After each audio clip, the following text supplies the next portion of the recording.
Polyp রেখে দিলে পরে সেটি থেকে রক্তপাত হয়। এই পলিপটি সম্ভবত বেশ কিছু দিনের পুরনো। খাদ্যনালীতে আছি, খাদ্যনালীর নিচের অংশে আছি। এন্ডোস্কোপ যন্ত্রের মাধ্যমে কোনো যন্ত্রণা কিংবা ব্যথা ছাড়াই 3 মাস আগে আমি এটা পরীক্ষা করাইছিলাম, ধরা পড়েছে। এর আগে তারও আগে আরেকজন ভদ্র মহিলা, তারও একটি পলিপ ছিল পাকস্থলীর উপরিভাগে ফান্ডাসে, সেটি কাটলাম। তো প্রিয় ভাই বোনেরা, এই মুহূর্তে আমি কাকরাইলস্থ মিনার্ভা হসপিটাল লিমিটেডের এন্ডোস্কোপি সুইট থেকে আমার এক সম্মানিত বয়োজ্যেষ্ঠ রোগীকে নিয়ে আপনাদের সামনে উপস্থিত হয়েছি।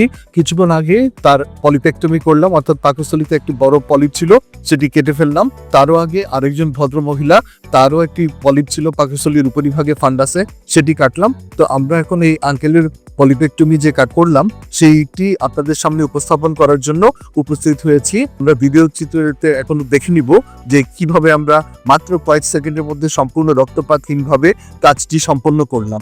তো আমরা ভিডিওটি আমরা দেখছি। আমরা সাধারণত এন্ডোস্কোপি করার সময় যেটি করি সেটি হচ্ছে, ওনার পলিপটি অনেক আগেই নির্মিত হয়েছিল। তিনি বাংলাদেশের দক্ষিণ প্রান্তে কোনো এক জেলা থেকে এসেছেন। তো আমরা এন্ডোস্কোপটি করছি, আপনারা দেখতে পাচ্ছেন। আমরা এই মুহূর্তে খাদ্যনালীতে আছি, খাদ্যনালীর নিচের অংশে আছি। এন্ডোস্কোপ যন্ত্রের মাধ্যমে আমরা দেখতে পাচ্ছি। এরপর ফান্ডাস, বলি, পাকস্থলী, পুরো পাকস্থলীটা আমরা অবলোকন করব। আপনারা দেখতে পাচ্ছেন আমরা পাকস্থলীর একদম নিচের দিকে চলে যাচ্ছি। অ্যান্ট্রাম এখানেই পলিপটি দেখা গেল, বেশ বড় একটি পলিপ রয়েছে এবং সেখান থেকে রক্তপাত হচ্ছে। আপনারা জানেন পলিপ বেশি দিন রেখে দিলে পরে সেখান থেকে রক্তপাত হয় এবং দেহে রক্ত স্বল্পতা দেখা দেয় এবং পরবর্তীতে সেটি ক্যান্সারে আবির্ভূত হয়। আমরা জিওডেনামের সেকেন্ড পার্ট দেখলাম, বাল্ব দেখলাম। আপনারা দেখতে পাচ্ছেন সেখান থেকে কিন্তু এখনো রক্তপাত হচ্ছে। তো এটি আরো রেখে দিলে পরে এটি ফান্ডাসটাও দেখতে পাচ্ছি। যেটা বলছিলাম যে পলিপ রেখে দিলে পরে সেটি থেকে রক্তপাত হয়। এই পলিপটি সম্ভবত বেশ কিছু দিনের পুরনো, যে কারণে তার থেকে রক্তপাত হচ্ছে এবং আরো কিছুদিন রেখে দিলে পরে তার দেহে রক্ত স্বল্পতা দেখা দিত। এখন আমরা যেটি করব, আমরা পলিপেক্টমি স্নেহাটি আমরা যন্ত্রের মধ্যে দিয়ে প্রবেশ করিয়েছি, আপনারা দেখতে পাচ্ছেন, এবং খুব দ্রুততম সময়ের মধ্যে সেটি ধরে ফেললাম এবং কয়েক সেকেন্ডের মধ্যে আমরা সম্পূর্ণ রক্তপাতহীনভাবে কেটে ফেলছি। আপনারা দেখতে পাচ্ছেন কোনো যন্ত্রণা কিংবা ব্যথা ছাড়াই কাটা অলরেডি হয়ে গিয়েছে। আপনারা দেখতে পাচ্ছেন পলিপটি কাটা হয়ে গেল। হ্যাঁ, কাটা হয়ে গিয়েছে, আমাদের স্নেহারটি সরে এসেছে। এখন আমরা দেখাবো যে আসলেই কাটা হয়ে গেছে। আপনারা দেখতে পাচ্ছেন স্নেহারটি সরে গিয়েছে এবং পলিপ কাটা শেষ। তারপরেও আপনাদেরকে দেখানোর জন্য আমি একটু চেষ্টা করছি। পেরিস্টালসিস হওয়ার জন্য জায়গাটি আবার একটু বেকায়দায় হয়ে গিয়েছে, যে কারণে আমি আবার ধরতে পারছি না। আপনাদেরকে দেখাচ্ছি, পলিপটি কাটা কিন্তু শেষ। কয়েক সেকেন্ডের মধ্যে সম্পূর্ণ রক্তপাতহীনভাবে কাটা হয়েছে। এখন আমরা আবার সেখানে স্নেহারটি ধরে আমরা কাটা পলিপটি সরিয়ে দেখব। আপনারা দেখতে পাচ্ছেন কাটা পলিপটি আমরা সরিয়ে ফেললাম। হ্যাঁ, সরিয়ে ফেলেছি।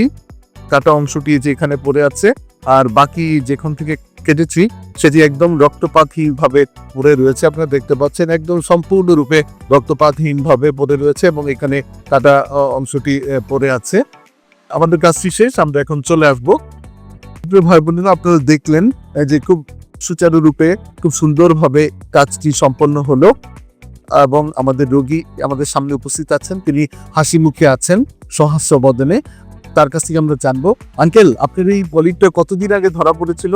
আজ দীর্ঘ 3 মাস আগে আমি এটা পরীক্ষা করাইছিলাম, ধরা পড়েছে। এর আগেরটা আমার এখানে ব্যথা জ্বালা যন্ত্রণা করতো। আচ্ছা আচ্ছা। তারপরে ধরা পড়ার পরে আপনার এই ভিডিও দেখে তারপরে সিদ্ধান্ত নিই যে আপনার এখানে এসে অপারেশন হবো। তাই আলহামদুলিল্লাহ আসছি, অপারেশন সাকসেস ভাবে হয়েছে আমি মনে করি।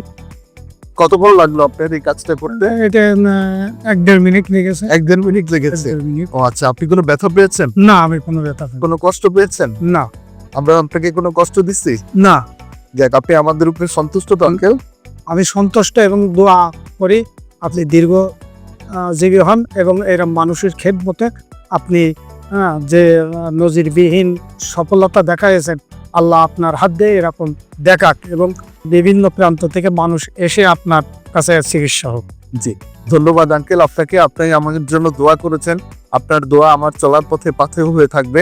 তো সবার কাছে দোয়া চেয়ে নিচ্ছি, আমার রোগীর জন্য দোয়া করবেন যেন তিনি আরোগ্য লাভ করেন এবং একই সাথে আমাদের জন্য দোয়া করবেন, আমরা যেন সবসময় আপনাদের পাশে থেকে যত কঠিন এবং জটিল চিকিৎসাই হোক না কেন সেগুলো খুব সহজভাবে এবং খুব সুলভে আপনাদের কাছে পৌঁছে দিতে পারি।